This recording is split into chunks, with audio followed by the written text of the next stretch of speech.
Miss হবে না আপনার পছন্দের টিভি শো। দেখুন জি5 অ্যাপে একদম ফ্রি। কোথায় থাকো তুমি? কোথায়? ঠিকানাটা বলো, তোমার বাড়ি পৌঁছে দেওয়ার ব্যবস্থা হবে। ঠিকানাটা বলো। রাধা সেন। হ্যাঁ, রাধা সেন। ঠিকানাটা?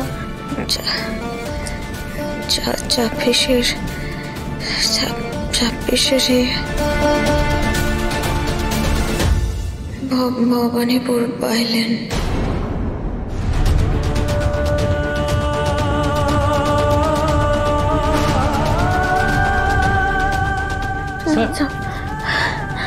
আপনি চেনেন? ঠিক আছে, ঠিক আছো? ঠিক আছো? উঠো না, তুমি এখনো সুস্থ নও। আমি বাড়ির লোককে চেনেন আমার। এমএ যেও না তুমি, শোনো আমার কথাটা। তুমি উঠাইলে কেন? আপনিও তো চলে এলেন ওইভাবে। আপনি চলে এলেন কেন? আপনি আমার শ্বশুরবাড়ির লোকজনকে চেনেন বলুন। হ্যাঁ, আপনার সাথে আমার শ্বশুরবাড়ির লোকজনের কোনো যোগসূত্র আছে, তাই না? তুমি কি আমার জেরা করছো? না না না, একদমই না। আপনি আমার প্রাণ বাঁচিয়েছেন। আপনি আমার ঈশ্বর, ভগবান তুল্য। তাহলে এই শরীর নিয়ে এত প্রশ্ন করছো কেন? জানি না আসলে না, আপনাকে আপনার হাব ভাব দেখে আমার মনে হচ্ছে যে আপনার মতো কোনো মানুষকে আমি চিনি, খুব ভালো করে চিনি।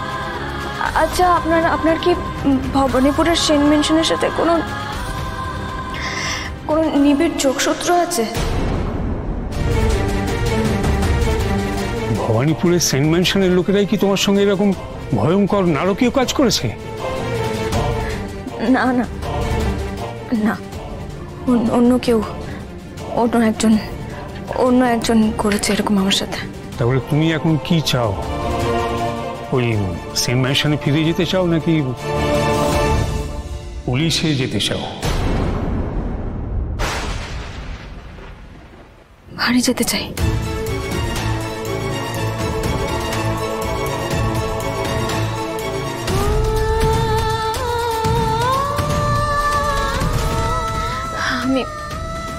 আমি বাড়ি যেতে চাই। অচিন্ত, হ্যাঁ স্যার, ডাকছেন? হ্যাঁ, ও আর একটু সুস্থ বোধ করলে ওকে বাড়ি পৌঁছে দিয়ে এসো। একটা কথা, আপনাকে আমি বোধহয় দেখেছি মানে আমার মনে হয় যে আমি আপনার ছবি দেখেছি। আমার মনে হচ্ছে আমি ছবি দেখেছি আমি আপনার।